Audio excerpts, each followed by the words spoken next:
উপজাতি আদিবাসী নাকি ক্ষুদ্র নৃগোষ্ঠী, পাহাড়ে বসবাসরতদের কোন শব্দে চিহ্নিত করা হবে তা নিয়ে দোলাচল এখনো কাটেনি।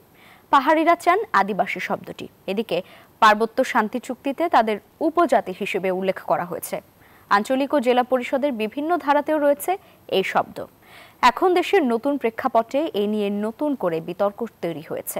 মাসুদা লাবণীর ধারাবাহিক প্রতিবেদনের প্রথম পর্ব দেখুন আজ। ক্যামেরায় ছিলেন আব্দুল্লাহ আল মাহমুদ।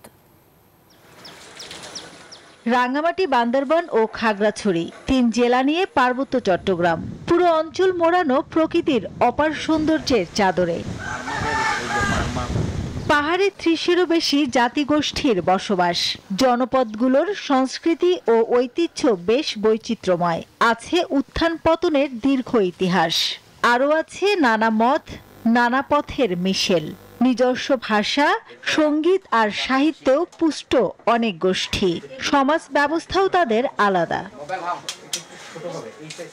স্বাধীন দেশে তারাও পূর্ণ নাগরিক, তবে নাগরিক সুবিধার বঞ্চনায় কখনো কখনো তাতে সংশয় জাগে। শান্ত পাহাড় হয়ে ওঠে অশান্ত। এমন দশা কাটাতে হয়েছিল শান্তি চুক্তি, তবে পাহাড়ের শান্তি এখনো অধরা।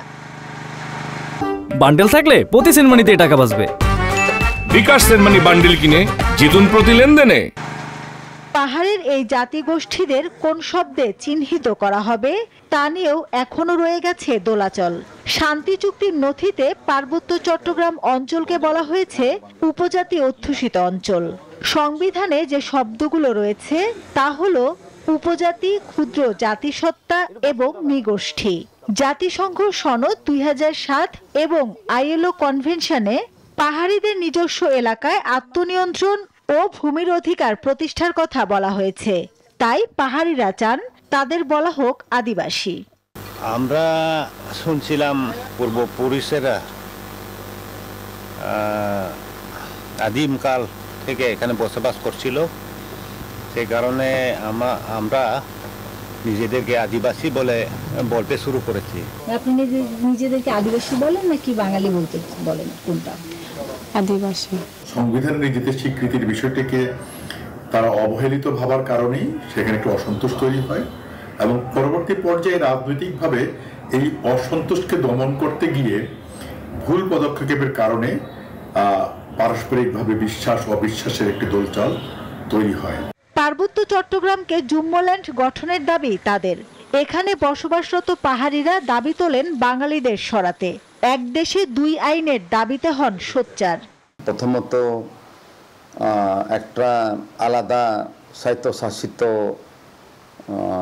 এরিয়া বা রাষ্ট্র ৯টা উপজেলা নিয়ে, ৬টা নিয়ে, ৭টা নিয়ে তো তারা চেয়েছিল। চুক্তির পূর্ণাঙ্গভাবে বাস্তবায়িত না হওয়ার কারণে এই সমস্যাগুলো। অন্যদিকে বসবাসরত বাঙালিরা বলছেন এই অঞ্চল বাংলাদেশের ভূখণ্ড হলেও নেই শান্তি চুক্তির বাস্তবায়ন।